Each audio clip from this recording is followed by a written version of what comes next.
David Fincher's The Game is one of those movies that becomes even more interesting after you already know how it ends. The first time you watch it, you are trapped inside Nicholas Van Orton's perspective, trying to understand what is real, who is lying to him, and whether the strange events surrounding him are part of an elaborate game or something much more dangerous. But after the final scene, many moments that seemed random suddenly become much more meaningful. Conversations, locations, characters, and even small visual details begin to look like pieces of a much larger psychological experiment. What makes the movie especially effective is that Fincher doesn't simply try to surprise the audience with a final twist. He spends almost the entire movie making us experience the same paranoia and uncertainty that Nicholas experiences. We are constantly forced to question what we are seeing, and because Nicholas himself cannot distinguish reality from the game, neither can we.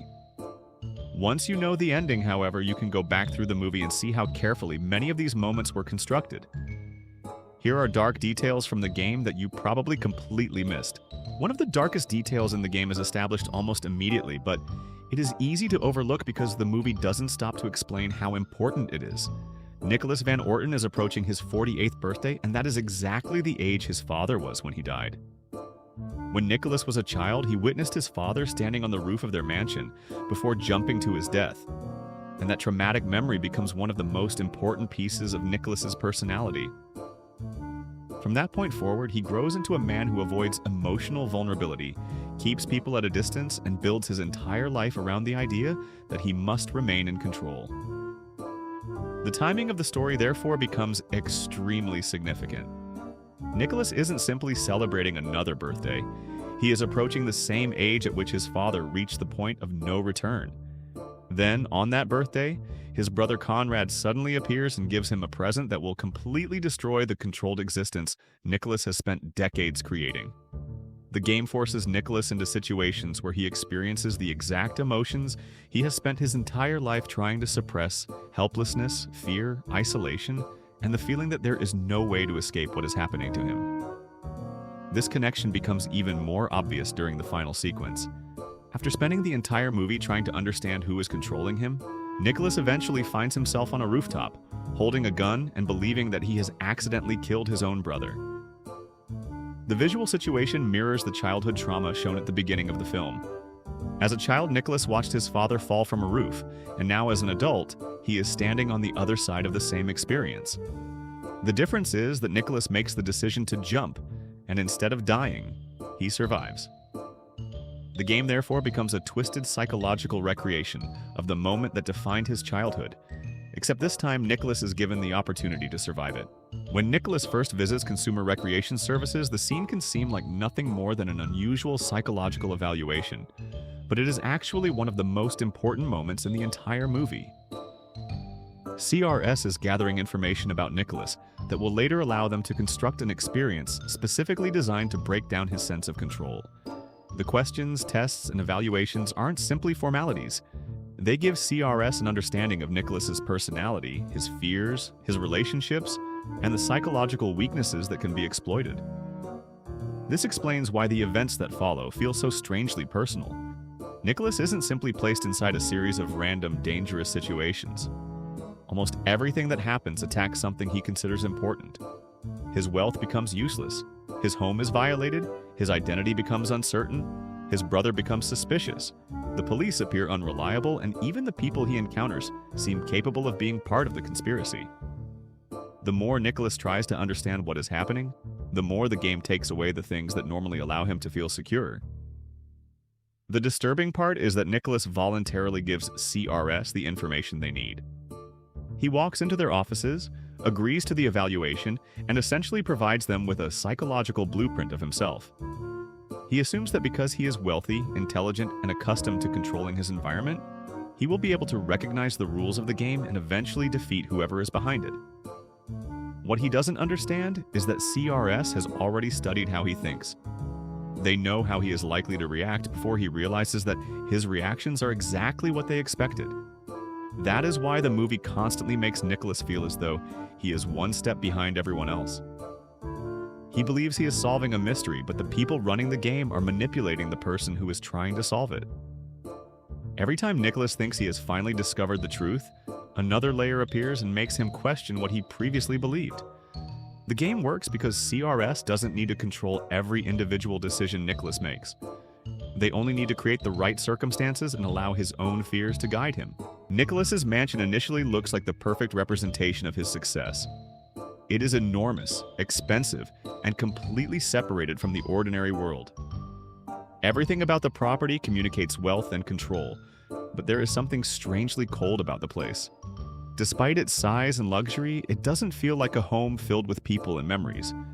It feels almost empty, which perfectly reflects Nicholas's emotional life. Nicholas has spent years building a world where he can control almost everything around him. He has money, status, employees, and a strict routine, but he has very little genuine emotional connection. The mansion therefore represents more than his financial success. It represents the walls he has built between himself and everyone else. He has created a comfortable environment where he doesn't have to expose himself emotionally, but that same environment has also isolated him from real human connection. The game begins destroying that sense of security almost immediately.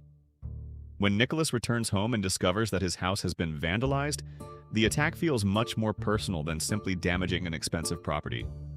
His private sanctuary has been violated, and the place that once represented safety is suddenly another source of fear. From that point onward, Nicholas can no longer assume that his home is actually protecting him. The movie continues stripping away the things that normally define Nicholas. His money becomes inaccessible, his possessions become useless, his normal routine disappears, and the comfortable environment he built around himself gradually collapses. This is why the game is so psychologically effective. CRS isn't simply trying to make Nicholas suffer physically.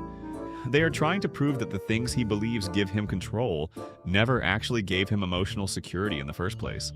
By the time Nicholas is running through the streets of San Francisco, desperately trying to understand what has happened to him, the wealthy businessman from the beginning of the movie has almost disappeared. He is no longer protected by his mansion, his money, or his social position. CRS has forced him into a world where those things don't matter. And that is exactly where they want him. Christine is one of the most important characters in the game because she becomes the person Nicholas believes he can trust when almost everyone else begins to look suspicious. When he first encounters her, she appears to be another victim of the same strange conspiracy. She seems frightened, confused, and desperate, and because she appears to understand parts of the situation that Nicholas doesn't, he begins to depend on her. This is exactly why her role is so effective. By this point, Nicholas has already lost confidence in almost every other person around him. His brother appears suspicious, CRS seems to be manipulating him, the police can't provide reliable answers, and even his own employees and acquaintances become potential threats. Christine therefore becomes the closest thing Nicholas has to an ally, and that emotional connection becomes increasingly important as his situation becomes more desperate. The eventual revelation that Christine is connected to CRS therefore hits Nicholas much harder than the other discoveries. He doesn't simply find out that another person has lied to him. He realizes that the one person he allowed himself to trust may have been involved in the entire experience from the beginning. For a man who has spent his adult life avoiding emotional vulnerability, that is devastating. There is also a deeper psychological reason why Christine works so well as part of the game. Nicholas needs someone to believe in because he cannot survive psychologically if he completely loses his ability to trust other people. CRS takes advantage of that need by giving him a person who appears vulnerable and sympathetic. The more Nicholas distrusts everyone else, the more important Christine becomes, which means that the eventual revelation has an even greater emotional impact. The cruelest part is that Nicholas is never simply being attacked from the outside. CRS is manipulating his relationships and forcing him to make emotional decisions under extreme pressure. Christine becomes another example of how the game takes something Nicholas desperately needs and turns it into another source of uncertainty. One of the most memorable scenes in the game occurs when Nicholas ends up trapped inside a taxi that plunges into the water. On the surface, this is simply one of the movie's most intense action sequences, but psychologically it represents another major step in the destruction of Nicholas's old identity. At the beginning of the movie, Nicholas is a man who can solve almost any ordinary problem with money, influence, or intelligence. He lives in an environment where he rarely has to experience genuine helplessness. But none of those advantages mean anything when he is trapped underwater. His wealth cannot help him, his business connections cannot help him, and his social status cannot help him. He is reduced to the most basic human instinct possible, trying to survive. The scene is especially important because the game has gradually been stripping away Nicholas's confidence before this moment even happens. By the time he ends up in the taxi, he has already lost his sense of security and no longer knows who he can trust. The underwater sequence takes that psychological helplessness and turns it into something physical. Now there really is nowhere for him to run, nowhere to hide, and nobody who can immediately rescue him. The sequence also reinforces the movie's obsession with control. Nicholas spends most of his life believing that careful planning can protect him from uncertainty, but the game repeatedly places him in situations where planning becomes impossible. The taxi crash is the ultimate example because Nicholas cannot negotiate with the situation or buy his way out of it. He simply has to react. And that is precisely what CRS wants. They are trying to strip Nicholas down until his enormous wealth and carefully constructed identity no longer matter. Once those things disappear, they can finally force him to confront the person underneath them.